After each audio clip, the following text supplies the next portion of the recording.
Interesting. I don't know what's going on with the. Oh yeah, I gotta write that down. StreamYard is 2 hours ahead, and they don't justify for timings.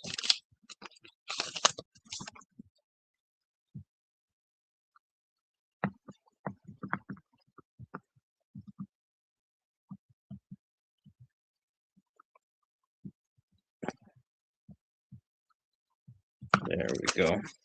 Cool. Shouldn't make that mistake again. Let's say 5:30. I was gonna be going live. Wow, that's big change. So yeah, got that figured out. I think the audio's working. I guess I could double check on here. Double check. What is this? No, nonsense. Not talking about that. No Epstein garbage. If there was anything to talk about Epstein, it would have been done by now. Definitely been done by now.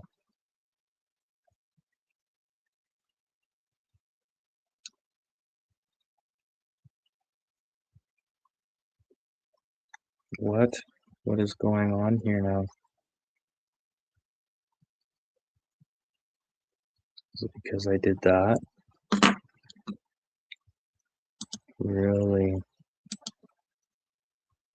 This is not good. This is definitely not good.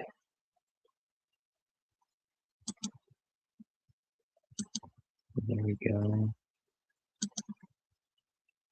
And work. Wow, that was interesting. So it totally said my web browser wasn't working. It wasn't feasible with this setup, which I think is the only way I can do it now.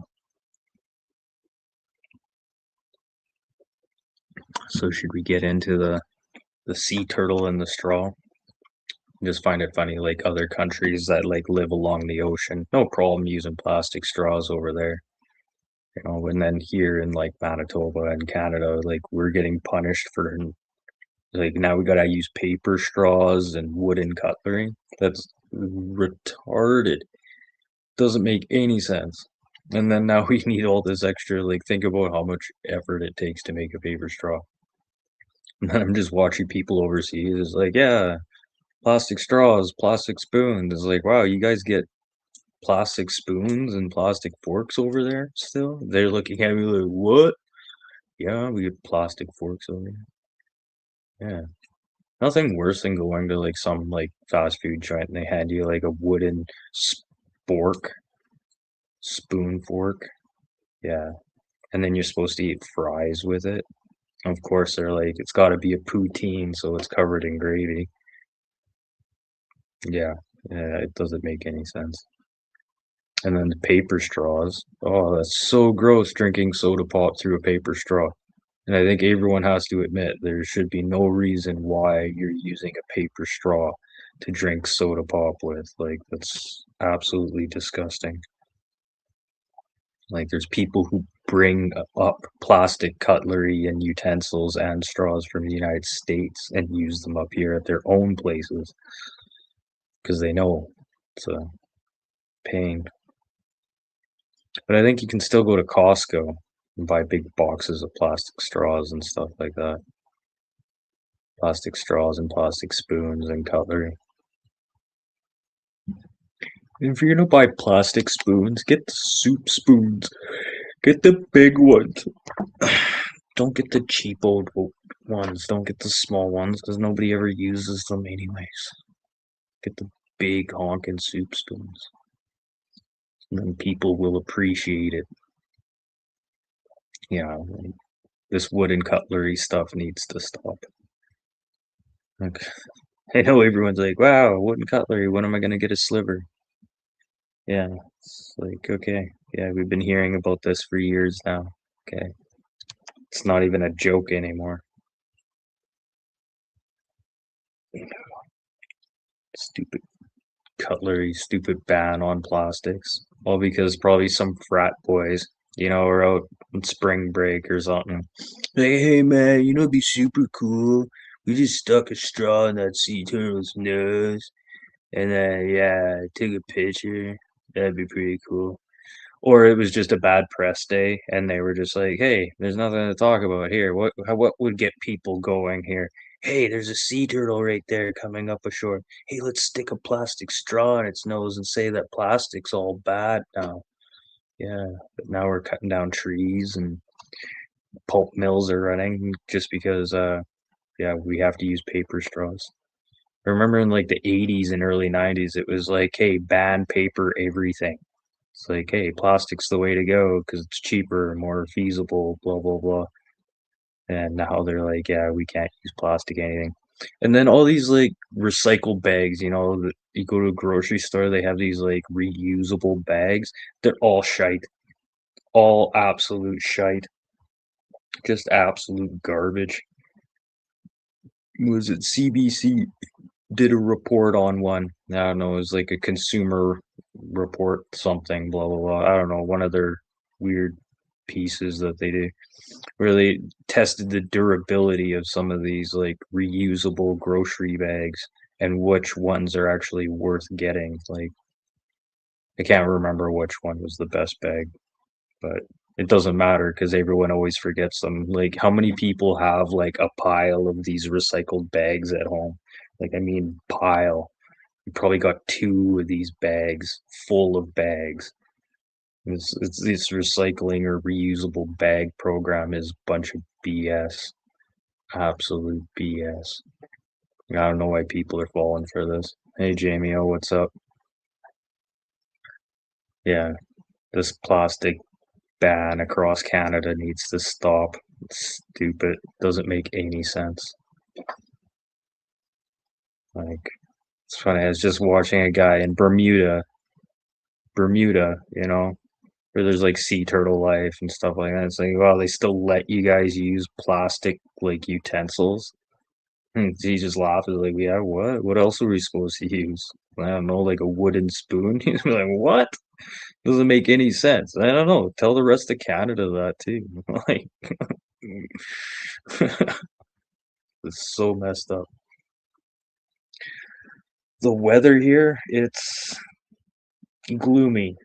It kind of sprinkled rain all night, but never really came down enough to really do anything besides just make the grass grow. But it's still really dusty. The farmers,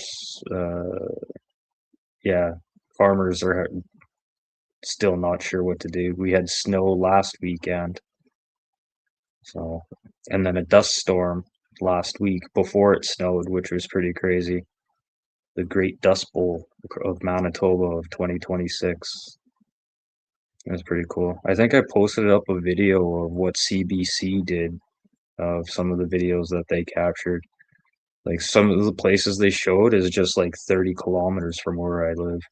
And then even looking like downtown Main Street, it was just brown. Like it not like you see like in a Western how it is. No, this was brown. Like it almost looked like the whole town was on fire. It was just brown from topsoil. It was so crazy. Yeah, don't get to see that too often. Yeah, pretty interesting spot here. What other weather? Not really anything else. Apparently, there was a grass fire across the street the other day, and the fire department and everyone was over there. I had no fucking clue. I can clearly see where the grass fire is, where I'm sitting right now through the window, and I didn't hear a fire truck, anything going on. Like I can hear the train stopping, and I didn't see that. I can literally see it from here. It's like maybe 200 meters away, maybe 300 meters away, and I didn't hear a thing. I was just sitting here writing. Yeah, reading and writing. What's the thing? My buddy asked me the other day, he's like, "So where do you get all your information from?" So I sent him some emails where I'm getting from. He's like, "Oh, so you actually do read?" It's like, yeah, most of the stuff that I write is me reading stuff. I don't always trust the way the media is playing out to be right now. And some of the criticism that's happening with CBC right now with that spoof show, that's quite the scandal. There's more to be said about that, and I don't want to really speak on it right now. But long story short, right now, the CBC, the Canadian Public Broadcasting, and APTN, these two major broadcasting networks here in Canada, were planning a satirical comedy show where they were sucking in retired RCMP officers who are like out of the business now and stuff like that, and then people in political spots or who had been in political spots and stuff like that to get them to come on this show, and they were kind of leading them into like giving up their bosses and talking about how shitty they were and how shitty the force was. And it was like, and it was supposed to be a spoof show, but thank God there was a Canadian YouTuber, political YouTuber.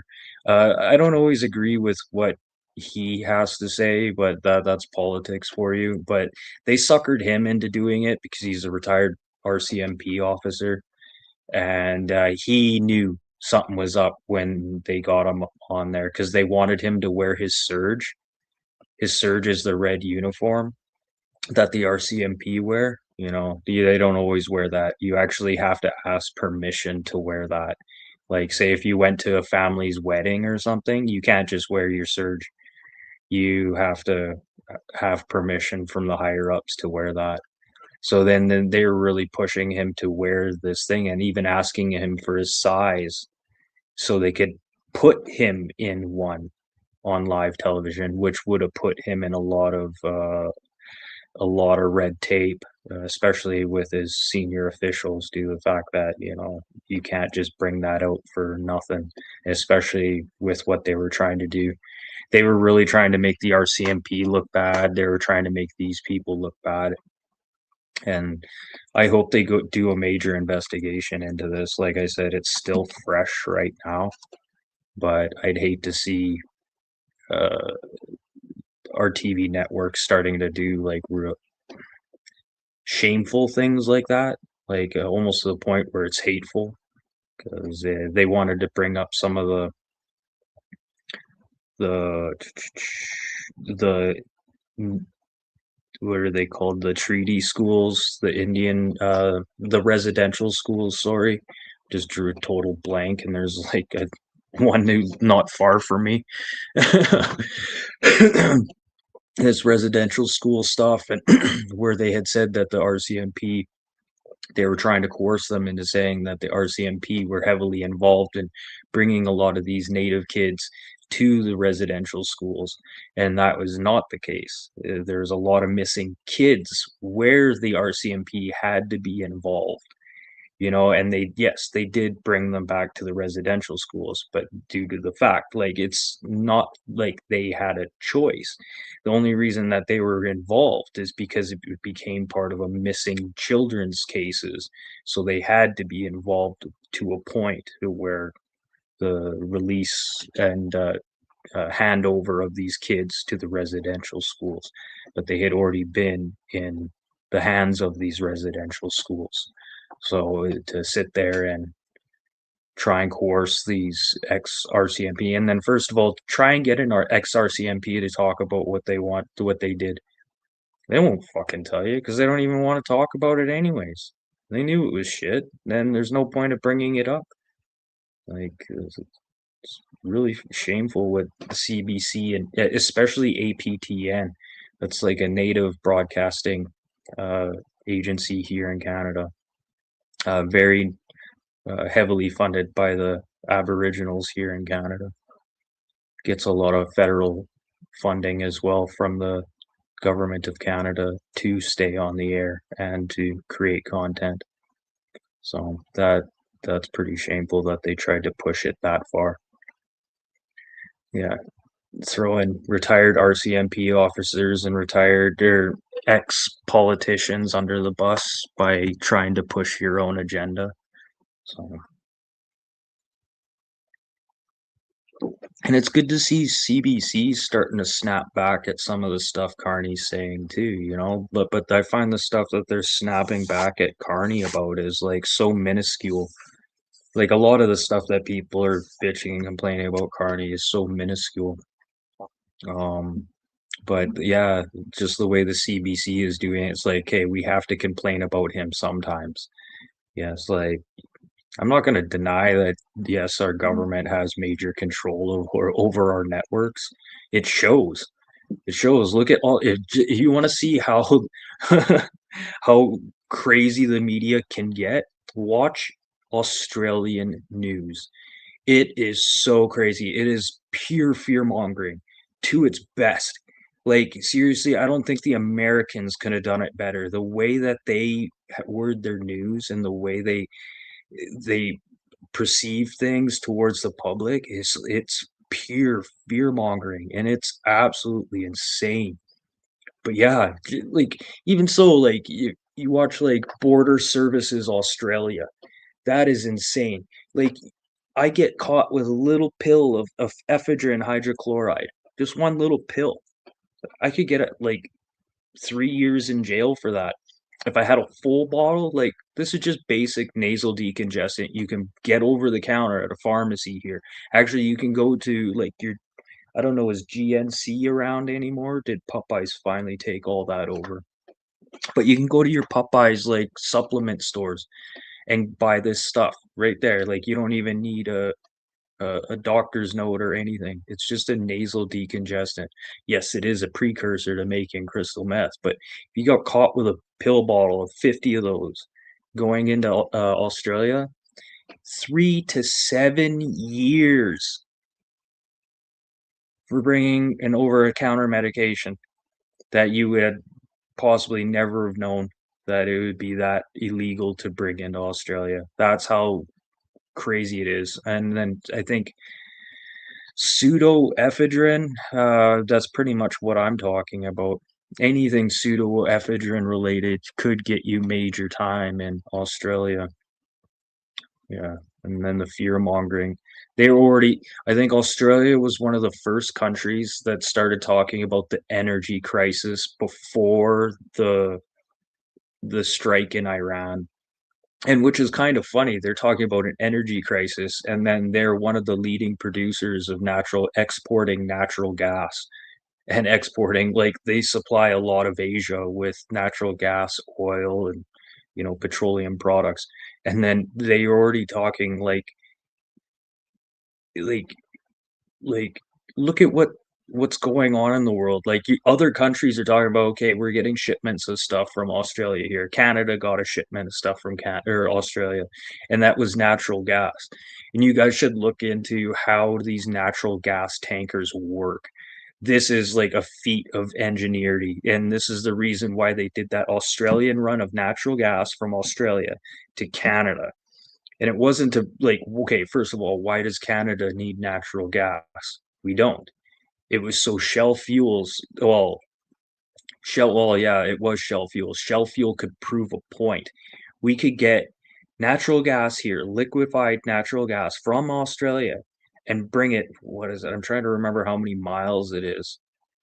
It's quite a ways, all the way to the BC coast.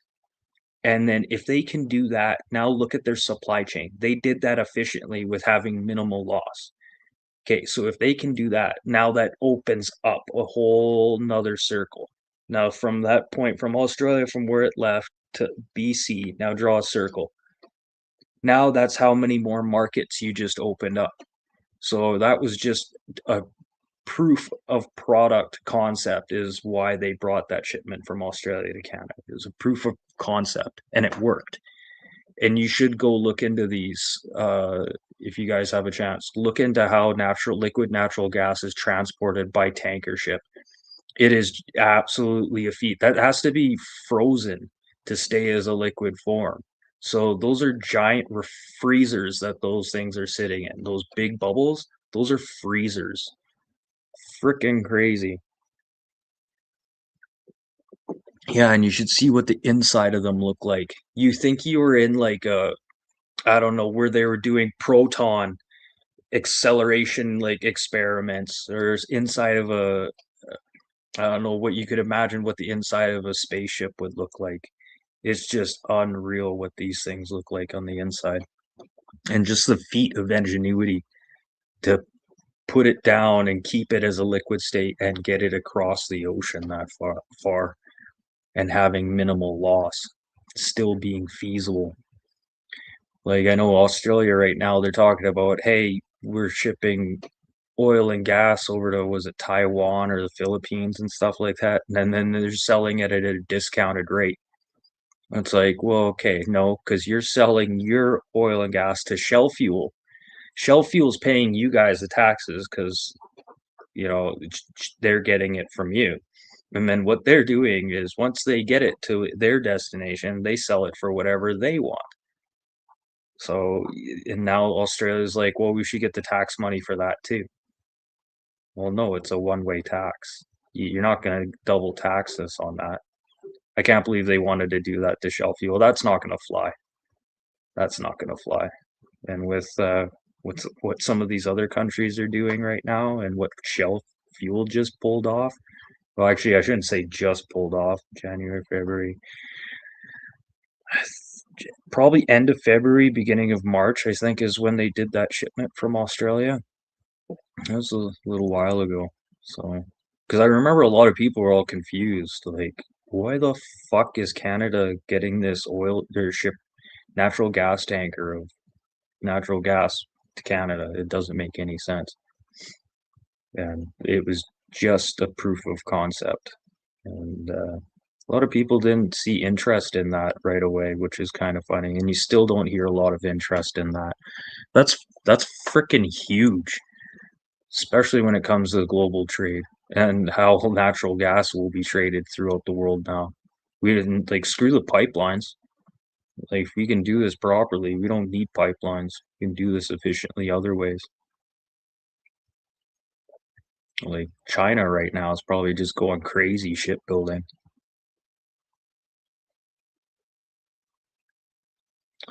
And then, did anybody notice a little bit of a difference between the way Xi Jinping in China uh, brought in Trump, and then the way that Putin was greeted? Like, there's, I don't know, kind of a 6-7 moment there between those two moments where you see Trump getting to China, and then you see Putin getting to China. A little bit of a difference there. And then Putin was eating the food and stuff like that, and then Trump wouldn't eat the food. Like, so what did he have to? People just running from Air Force One back and forth, feeding him, bringing him meals. Like, come on. And then how disrespectful too. You know. Well, also depends on what they served him. But they wouldn't have served him just some trash.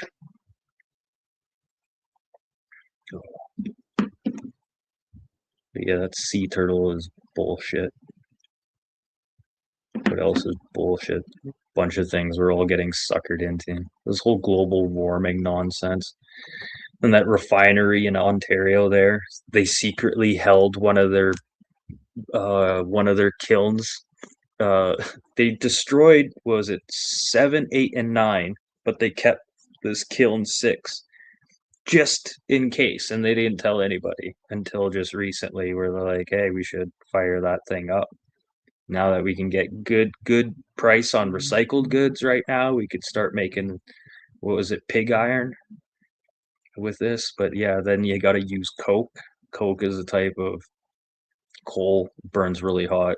Blacksmiths use it, and so they got to mix it with coke and, what is it, limestone, and then you have pig iron. Then it can be processed into other materials.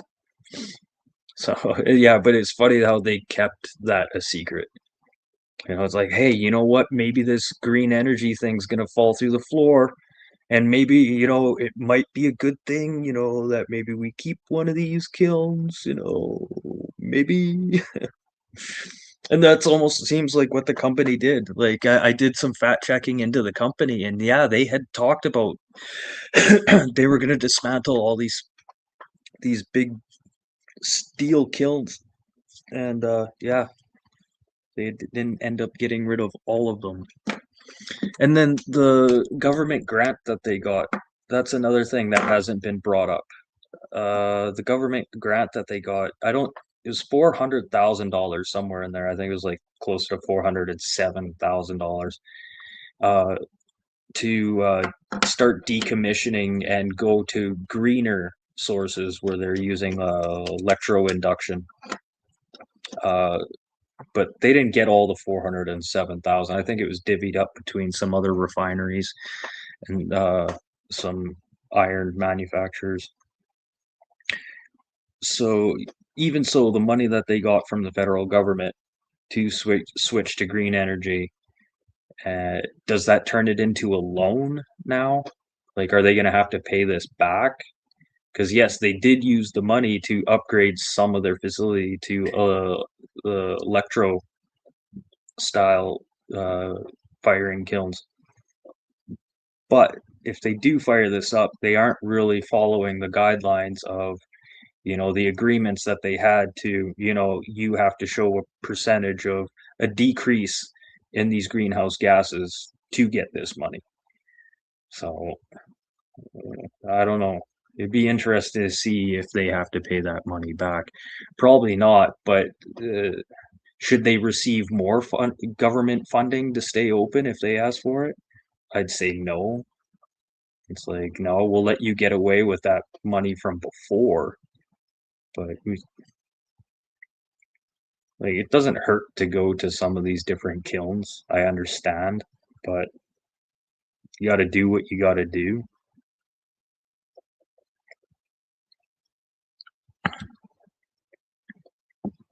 But that's so funny that they kept that all to themselves. They kept that a secret. It's like, yeah, maybe one day this green energy, yes, it'll just all collapse.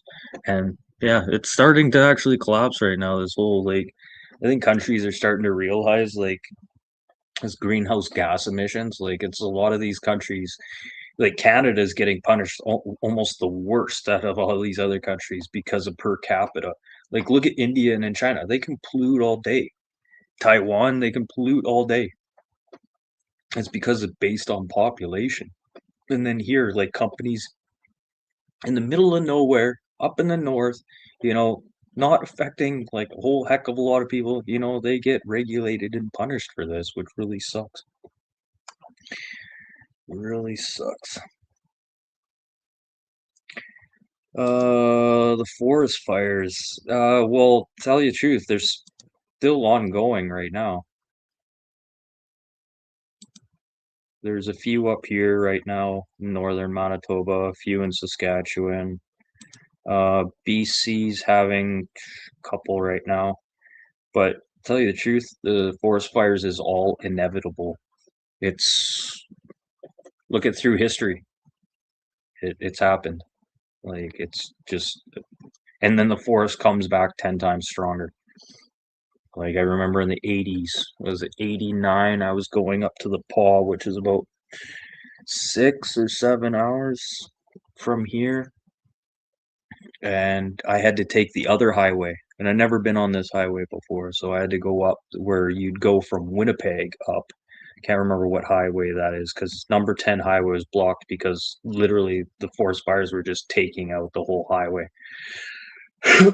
And I don't know, after a couple months, it took a lot of time. Actually, a lot of people still didn't get housing for 10, 15 years uh, after some of those forest fires, but the highways were open again right away. And to tell you the truth, if anything, it helped the highways. Like it like re-cured all the highways.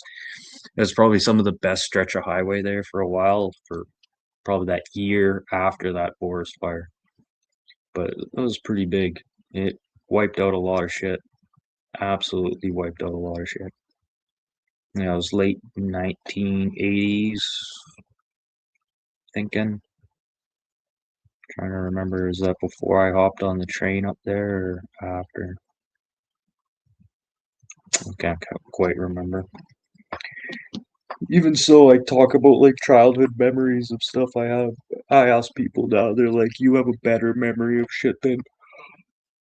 So if you don't know it, I probably don't know it either. Even my buddy B talk about stuff we did when we were kids, and he's like, "Fuck, I have no clue, man. I can't believe you can fucking even remember that. Maybe it's my high functioning Asperger's or something."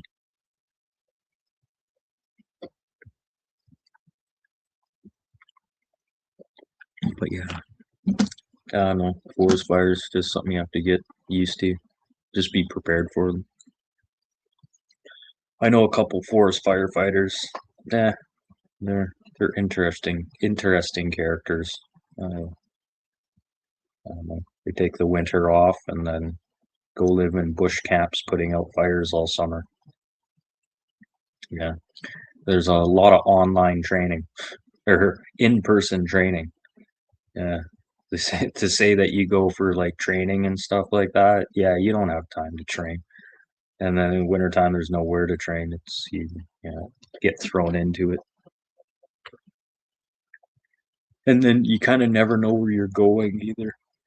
You could get shipped off into Ontario, you could get shipped off into Alberta, Saskatchewan, and even BC sometimes, depending on how bad things are.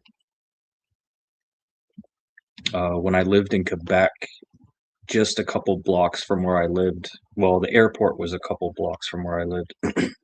They actually rebuild all the water bombers in all of Canada there. So they go in for their maintenance checks and stuff like that. And yeah, it's one of the only, I think there's one more in BC actually, but it's a different style of water bomber. Like if you look at the classic yellow and red ones, it's just the classics. Can't remember what they're called, but yeah, they used to fix them just down the street for me. Yeah, that was pretty cool. Yeah, they'd sit there all winter. They'd shuffle them around as they worked on them. Wish I had all my pictures and stuff from Quebec and all my videos, but you lose stuff. Whatever.